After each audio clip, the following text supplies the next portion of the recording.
কারণ অনেক দিন পর হচ্ছে লাইট ক্যামেরার সামনে আমি অলমোস্ট 1 বছর শুটিং করিনি। তো সবাইকে দেখে ভালো লাগছে। আর যেহেতু অ্যাওয়ার্ড ফাংশন নমিনেশন পেয়েছি, সো সেই দিক থেকে অনেক ভালো লাগছে। এই তোমাকে আমি চিনি না, রোহিণীকা তুমি, রাইট? না, আমি সাজিয়া। ও সরি, আমি কনফিউজ হয়ে গেছি। হ্যাঁ, কি কাজের জন্য নমিনেশন পেয়েছে? আচ্ছা, এটা একটা চ্যানেলের একটা নাটক। এটার ডিরেক্টর হচ্ছে দিও শুভ। এইটার জন্য নমিনেশন পেয়েছে, একটা নাটক। আপু, আপনি তো নিয়মিত কাজ করছেন না, তারপরেও দর্শকরা যে আপনাকে এত ভালোবাসে, এই বিষয়টাকে আপনি কিভাবে এনজয় করেন? এটা আসলে আমার ভাগ্য। এটা আমি বলবো যে আল্লাহর অশেষ রহমত যে মানুষ আমাকে কাজ না করলেও মনে রাখে।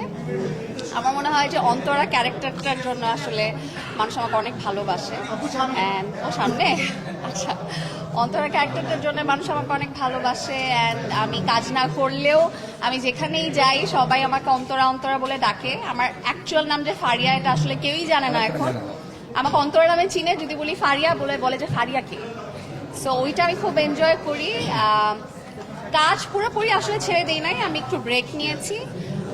আমার ইচ্ছা আছে এই বছরটায় খুব ভালো একটা নিউজ দিয়ে তারপর কাজ শুরু করব।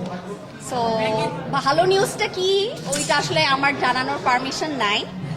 ওইটা হয়তো আমাদের ডিরেক্টর জানাবে। সো দেখা যাক, জানলে তো আপনারা মানে মানে ভালো নিউজটা সামনে আসলে তো সবাই জানবেনই আপনারা। না না, কোনো অভিমান না, ওইটা আমার পার্সোনাল রিজনে আমি কয়েকদিন কাজ করিনি, একটু ব্রেক নিয়েছি। আপু, একটু জানতে চাবো, দীর্ঘ একটা সময় ব্যাচেলার পয়েন্টে কাজ করছেন, সামনে আমরা ব্যাচেলার পয়েন্টে আপনাকে দেখতে পাবো? ওইটা আসলে অমিত ভাই ভালো বলতে পারবে, ওইটা অমিত ভাইকে জিজ্ঞাসা করতে হবে। অমিত ভাই এখন হাউস উইক নিয়ে ব্যস্ত। এটা আসলে সবাই যেখানেই যাই সবার একটাই প্রশ্ন, মানে কমন পিপলদের একটাই প্রশ্ন যেখানেই যাই, যে আপু 5 কবে আসবে, সিজন 5 কবে আসবে। তো ওইটা আসলে বলার পারমিশন আমার নাই, অ্যান্ড আমি নিজেও আসলে জানি না। সবাই চাচ্ছে যে এই বছর অ্যাটলিস্ট আসুক ব্যাচেলার পয়েন্ট। তো আমিও চাই, কারণ সত্যি কথা বলতে কি, হাজার হাজার কাজ করা থেকে ব্যাচেলার পয়েন্টের মতো একটা কাজ করলে আসলে আর কিছু লাগে না, যেটা আমি বিলিভ করি। যে আমি আসলে লাক্স চ্যানেলে সুপারস্টার থেকে আমার শুরু, চ্যানেলাই আজকে স্পন্সর। তো আমার মনে হয়েছে আমি হাজার হাজার যতই কাজ করি না কেন, এক ব্যাচেলার পয়েন্টে কিন্তু আমাকে মানুষ চিনছে। আমি আগে কি করেছি না করেছি খুব কম মানুষই আমাকে চিনতো, কারণ আমি কাজ খুব কম করতাম।